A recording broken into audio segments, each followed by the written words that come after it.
everyone, and welcome back to the channel. My name is Amanda N, and today we're going to talk about Hollow Earth. First and foremost, I wanted to apologize for my delay last week, and if there is a delay this week. My dog was a little bit sick. She's all good now. If you hear any jingling or yawning, she's in the room with me today, but that's why I was a bit delayed.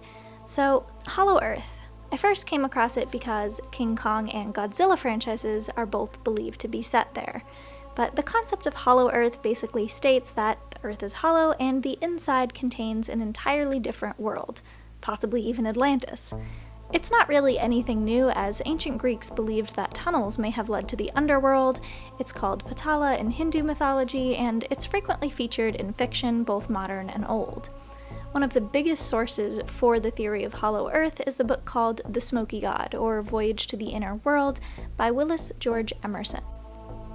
The book is said to feature an account from the Norwegian sailor Olaf Jensen, who, according to Emerson, sailed through an entrance to the Earth's interior at the North Pole.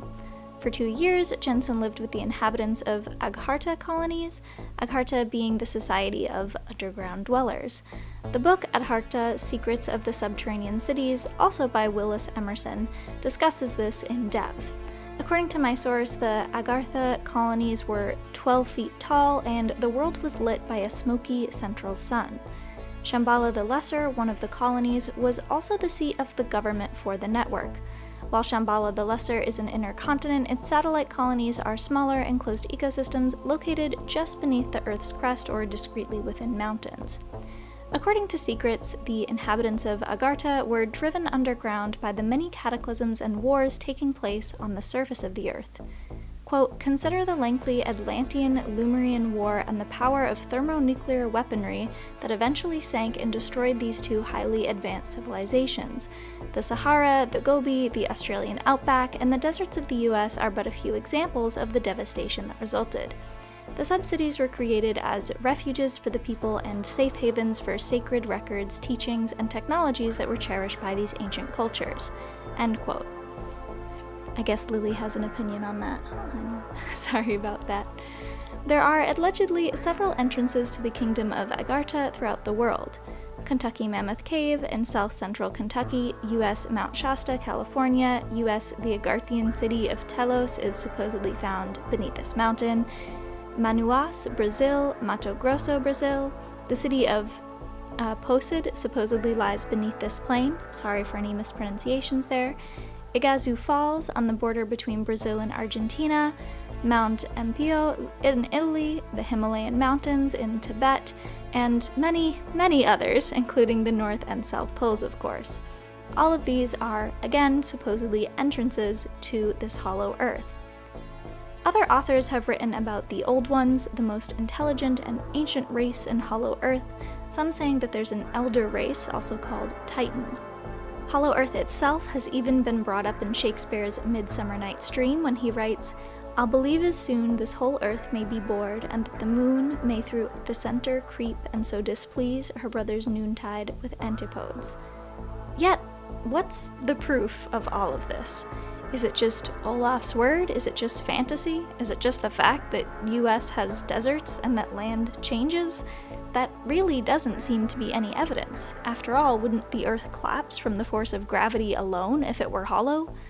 Well, people have been trying to figure out what is in the center of the Earth for ages, especially after 1864 when Jules Verne wrote one of the first ever works of science fiction, Journey to the Center of the Earth. According to one of my sources, in the 19th century there were many, many more theories about what the inside of the Earth was like. One of the most famous and influential was that of the War of 1812 veteran John Cleves Symmes Jr., who postulated that the Earth is a hollow shell about 1,300 kilometers or 810 miles thick, with an opening at each pole that was about 2,300 kilometers or 1,400 miles across. Inside this were 4 additional inner shells, also with openings at each pole. Symes wrote, "I declare that the Earth is hollow and habitable within, containing a number of solid concretic spheres, one within the other, and that it is open at the poles 12 or 16 degrees. He pledged his entire life to promoting his notion, boldly declaring, 'I am ready to explore the hollow.' He then spent years touring the US with a handmade wooden globe that opened to show the spherical inner layers, trying to raise money and get the US government interested in an expedition to one of the poles to find these openings. Funny enough, in 1822, Senator Richard Thompson petitioned Congress to actually supply Simes with the equipment of 2 vessels of 250 to 300 tons for the expedition, and the granting of other aid as the government may deem requisite. It was debated in the Congress for a while, and 7 bills were introduced in the House, but nothing at all was passed. After Sime's death, one of his followers, Jeremiah Reynolds, continued to preach the need to find these polar openings, and he even went to Antarctica himself. The agitation for an effort to find the hole in the pole led to the Great U.S. Exploring Expedition of 1838 to 1842. That exploring and surveying expedition spent 4 years sailing the Pacific and tried to sail to the South Pole, but only got as far as Disappointment Bay in Antarctica before being forced to return. Later followers of Simes, such as James McBride, Jeremiah Reynolds, Professor W.F. Lyons, and even his son Americus, all published books advocating and amplifying those theories about Hollow Earth. In 1885, William Fairfield Warren wrote Paradise Found, the cradle of the human race at the North Pole, arguing that humans came from inside the Earth through a hole in the Arctic, and Eskimos and Mongols of the polar regions are their direct descendants. Such ideas were pretty common in fiction as well. Even before Verne's famous 1864 novel, in 1838, Edgar Allan Poe wrote the narrative of Arthur Gordon Pym of Nantucket, a pioneering fictional account of a journey inside the Earth. In 1892, science fiction author William R. Bradshaw wrote a novel, The Goddess of Avatbar, claiming the Earth's interior was filled by a world that he called Atvatbar. People have been trying and failing for decades to reach the center of the Earth. Tarzan creator Edgar Rice Burroughs wrote At the Earth's Core in 1914, and by the 50s and 60s, many Hollow Earth ideas were also linked to other paranormal things such as Bigfoot and aliens, the idea that they came from Earth's interior. Some even say that Admiral Richard Byrd, the first man to ever fly over the poles, the North in 1926 and the South in 1929, had a hushed-up secret diary where he described a land of lush greenery and lakes and woolly mammoths inside the Earth. Yet, there's no actual proof or evidence to these claims, but they've continued to grow, develop, and get even crazier over the years. Perhaps one of the strangest stories of all is the one of Dallas Thompson, who's pretty recent. He appeared on the late-night Coast to Coast radio show with host Art Bell. Before the rise of the internet to propagate pseudoscience, paranormal ideas, and conspiracy thinking, Bell's show was a conspiracy central during the 1990s and 2000s. According to Will Storr, author of The Unpersuadables, Adventures with Enemies of Science, Dallas Thompson was a former personal trainer whose life changed forever following a terrible accident 5 years earlier. He'd been driving along Highway 58 during heavy rain when his car aquaplaned, spinning 4 times only to plunge backwards down a 250-foot drop. When Thompson was found, the roof of his blue Honda Accord had been crushed almost to the floor.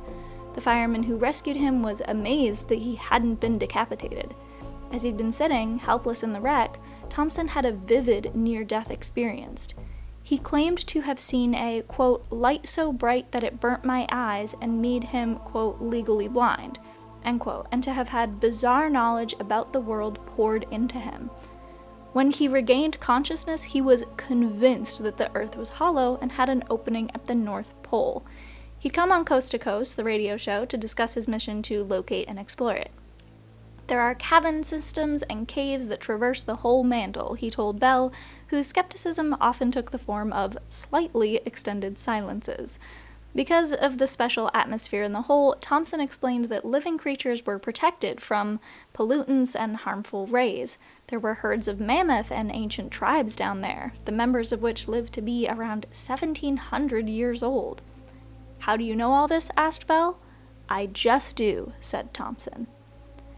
I just do, or I just believe it, is really some of the only evidence, if you can even call it evidence, that we have of Hollow Earth, and it simply isn't enough.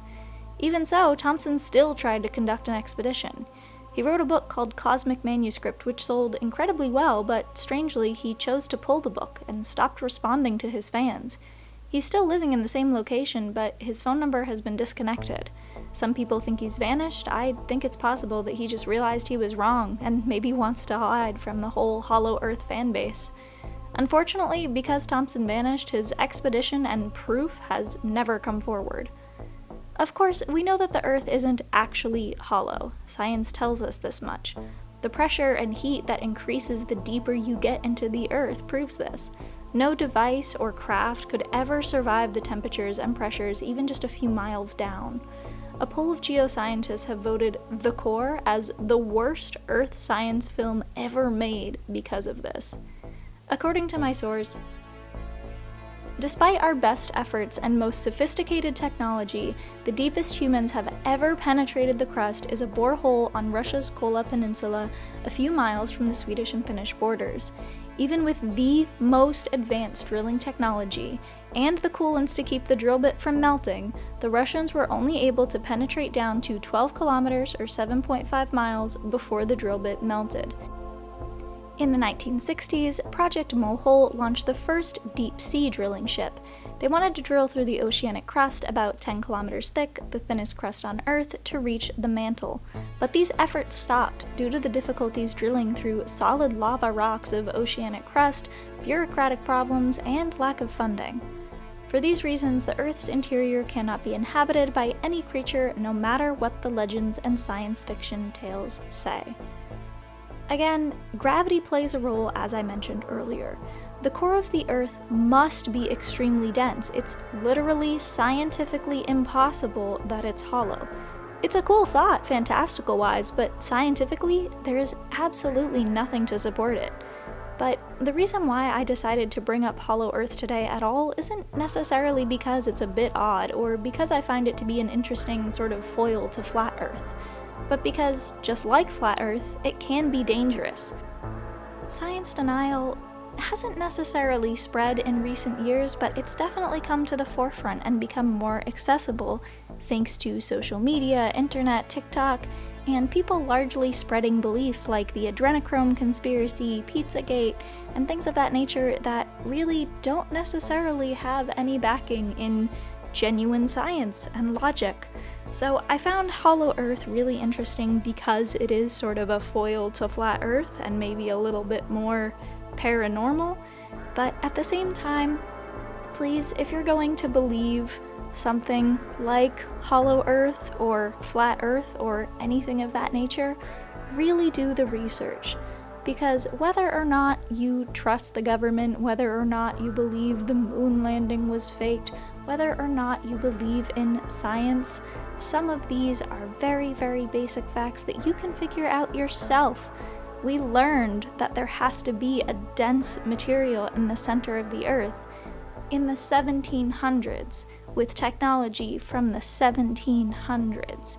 So the fact that today some people still believe the Earth is hollow is a little bit concerning, to say the least. Anyway, I thought it was interesting, figured I'd bring that to your attention and see what you guys thought of it. Let me know in those comments down below if you've ever heard of Hollow Earth before, and I'll see you next time. Bye guys!